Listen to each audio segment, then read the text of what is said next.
নমস্কার, আশা করি ভালো আছেন সবাই আর মন দিয়ে বাগান করছেন। আজ আপনাদের সবার সঙ্গে শেয়ার করব কি করে হাসনুহানা বা হাসনাহানা গাছের ডাল থেকে শীতকালে আমি চারা তৈরি করেছি। গত 6 থেকে 9 ডিসেম্বর বাঁকুড়া বিষ্ণুপুর ঘুরতে ছিলাম কলেজ রোডের উপরে মোনালিসা লজে। আসানসোল থেকে সকাল 5:40 ট্রেন ধরে সকাল 9টা নাগাদ গিয়ে পৌঁছালাম। 11টার সময় এন্ট্রি টাইম হলেও রুমে যেতে কোনো অসুবিধা করেননি লজ। থাকার জন্য হোটেলটা বা লজটা ভালো, ব্যবস্থাপনা ঘরের মধ্যে, রান্না বান্না সুন্দর, ভালো সেফ ফ্যামিলি লজ। সন্ধ্যাবেলা দেখলাম বেরোবার মুখে ঠিক রাস্তার বাঁ দিকেই হাসনাহানা গাছ। ডিসেম্বর মাসের শীতের মধ্যেও যথেষ্ট ফুল ফুটেছিল এবং জায়গাটা পুরো গন্ধে পড়েছিল। সুগন্ধি ফুল দেখলেই মনের ভেতরে চঞ্চলতা বেড়ে যায়, খুচখুচ বাই শুরু হয়ে যায়। পরের দিন সকালবেলাতে একটা ডাল চাইলাম। চাইতে হতো না যদি এইরকম জাত আসানসোলের নার্সারিগুলিতে পেতাম। সবই নাকি হাইব্রিড, নানান রং, গুণমান, গন্ধ নাই। জানি না এ কিরকম হাইব্রিড, যেখানে গুণ চলে যায় রং করতে, বোধহয় কলির ছোঁয়া। ঘুরতে এসে যে এরকমভাবে হাস্যহানাটা পেয়ে যাব কল্পনা করবি। যাক, ম্যানেজারবাবু একটা ভালো দামি কথা বললেন, শীতকালের শুকনো আবহাওয়াতে চারা হওয়া মুশকিল। ঠিক কথা। তাই আমাদের পুরনো এই আঁতুর ঘর পদ্ধতি বা এনআইসিউ ছোট করে নিকু পদ্ধতি ব্যবহার করলাম। দেখে না যাক কী কী লাগবে।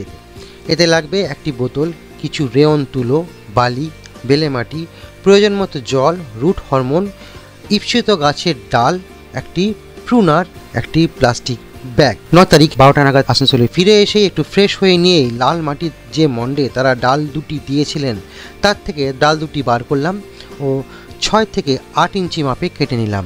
ওগুলোকে শর্টিং করলাম, কারণ আমি অনেকগুলোভাবে গাছটাকে পুঁতবো। একটা গ্রো ব্যাগে দেবো, একটা আমার বানানো এনআইসিউ বা আইসিইউতে দেবো, কয়েকটা দেবো নিচে যেখানে সবসময় জল পড়ে এরকম জায়গাতে। কারণ বারবার বিষ্ণুপুর যাওয়া আমার সৌভাগ্যে নাও থাকতে পারে এবং বারবার গেলেও যে বারবার চাইতে পারবো সেটা নাও হতে পারে, তাই না? এরপরেই লাল বাঁকুড়ার মাটিতে আরও কিছু বালি মিশিয়ে নিলাম যাতে সহজেই শিকড় বেরোয়।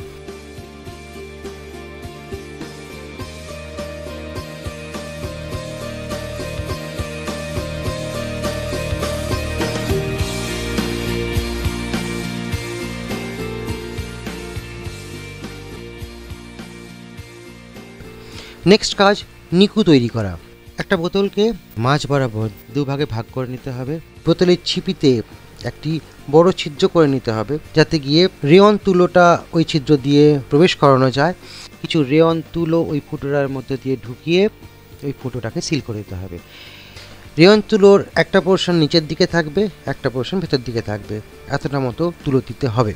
এই রেওয়ান তুলোটা দেওয়ার উদ্দেশ্য হলো নিচের জল থেকে ক্যাপিলারি প্রসেসে জল উপরের দিকে বালি এবং তা ক্রমে বালি ভেদ করে দোআঁশ মাটির মধ্যে গিয়ে ডালগুলির গোড়ায় অবধি গিয়ে পৌঁছাবে। ওপর থেকে জল দেওয়া যাবে না, কারণ ওপরটি আমি প্লাস্টিক দিয়ে সিল করে দেবো। এরপরে বোতলের যে নিচের অংশটা কাটা অর্ধেক, তাতে 3/4 অংশ জল ভরে নিতে হবে। সেই জলের মধ্যে ওপরের অংশটা ছিপি বন্ধ করে রেওয়ান তুলো সমেত ছিপি সমেত জলের মধ্যে দিতে হবে। রেওয়ান তুলোর উপরে একটু বালি, তার উপরে বালি মাটি দিয়ে ওপরের অংশটা ভর্তি করতে হবে। গাছের ডালগুলিকে ওই বেলে মাটির মধ্যে 3টে লেয়ারে বা 3টে স্তরে বসিয়ে দিতে হবে। সর্বশেষে এনআইসিউটি একটি প্লাস্টিক ব্যাগ দিয়ে ফিল আপ করে ক্লোজ সার্কিট করে নিকু তৈরি করে নিতে হবে।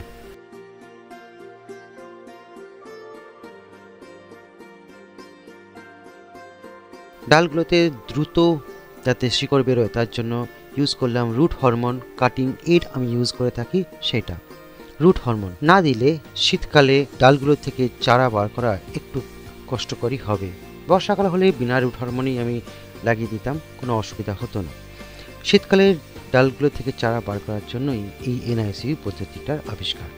দেখে নিন এবারে কাজ। যে ডালগুলি নিয়ে এসেছিলাম সেগুলিকে 6 ইঞ্চি থেকে 8 ইঞ্চি ভাগে তো ভাগ করা হয়েই গিয়েছিল। কাটিংগুলির যে দিকটা মাটির মধ্যে দেব সেগুলিকে 45 ডিগ্রি অ্যাঙ্গেল করে প্রুনার দিয়ে কেটে দিলাম। এই 45 ডিগ্রি অ্যাঙ্গেল করার উদ্দেশ্যটা হলো যাতে সারফেস এরিয়াটা বেড়ে যায়, যাতে গিয়ে অনেকটা পরিমাণ জায়গাতে শিকড় বেরোনোর সুযোগ হয়, শিকড় বেরোনোর সম্ভাবনাটা বেড়ে যায়। এমন নয় যে 45 ডিগ্রি অ্যাঙ্গেলে না কাটলে শিকড় বেরোবে না। জীবনী শক্তি যদি থাকে তাহলে যে কোনো রকমভাবে কাটলেই শিকড় বেরোবে, কিন্তু আনফেভারেবল কন্ডিশনে 45 ডিগ্রি করে দেওয়াটা অত্যন্ত জরুরি, যাতে গিয়ে সারফেস এরিয়াটা বাড়ে এবং শিকড় বেরোনোটা ইজি হয়। কাটার পরে রুটিং হরমোনটা দিতে হয়েছে, প্রত্যেকটা জায়গায় লাগাতে হয়েছে আলাদা আলাদাভাবে। লক্ষ্য করবেন ড্রাই হরমোনটাই কিন্তু লাগিয়েছি। এতে গিয়ে আমার হরমোনটা একটু বেশি খরচা হয়েছে, কিন্তু শীতকালে এছাড়া অন্য কোনো উপায় নেই। অন্য যে কোনো কাল হলে, একটু গরম সিজনের দিকে হলে, মানে মার্চ ফেব্রুয়ারি মাস থেকে যদি আগস্ট সেপ্টেম্বর অক্টোবর মাস অবধি হয়, তাহলে এই রুট হরমোনটাকে এরকমভাবে জেনারেলি দেওয়ার প্রয়োজন পড়ে না। তখন অল্প একটু জলের মধ্যে রুট হরমোনটাকে লিকুইড করে গুলে নিয়ে তার সঙ্গে একটু অ্যান্টিফাঙ্গাল মিশিয়ে একটা লিকুইড ফর্মের মধ্যে ওই কাটা ডালগুলোকে 5-10 মিনিট ভিজিয়ে রেখে একটু শুকিয়ে নিয়ে পুঁতে দেওয়া যেতে পারে। কিন্তু শীতকালে রিস্ক আছে, সেই কারণের জন্য রুট হরমোনটা প্রত্যেকটা ডালের মধ্যে ভালো করে লাগিয়ে দিতে হয়েছে। কোনো রকম কোনো ফেলিওরের চান্স নেওয়া যাবে না, কারণ বারবার একটা জায়গায় ফিরে ফিরে যাওয়া আমার পক্ষে সম্ভব নাও হতে পারে। এবং দ্বিতীয় কথা, আমি যদি দ্বিতীয়বার বিষ্ণুপুর গিয়ে মোনালিসা লজে উঠিও, তাহলেও যে আমি দ্বিতীয়বার মুখ ফুটে চাইতে পারবো তাদের কাছ থেকে ডাল, সেটা নাও হতে পারে। তাই প্রথমবারেরটাই সাকসেস পেতে হবে, এটাই প্রথম এবং প্রধান উদ্দেশ্য। এই পদ্ধতি ইউজ করে জেনারেলি আমি কোনোদিন ফেলিওর হইনি। এই ডিসেম্বর থেকে মার্চ মাসে আমি ভিডিও দিচ্ছি, 3 মাস পরে ভিডিওটা দেওয়ার কারণ হলো আমি কতটা সাকসেস পাচ্ছি সেটা আরেকবার চেক করে নেওয়া। চেক করে সাকসেস পেয়েছি, তাই আপনাদের সঙ্গে জিনিসটা শেয়ার করলাম। মাঝে মাঝে কথা বললে বিরক্ত অনুভব করতে পারেন, তাই বাকি প্রসেসটা মন দিয়ে দেখুন। ভালো থাকবেন, সুস্থ থাকবেন সবাই, আর বড় করে না হলেও ছোট্ট করে বাগান করবেন।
সবাই ভালো থাকবেন, সুস্থ থাকবেন সবাই। আজকের জন্য এইটুকুই। ধন্যবাদ।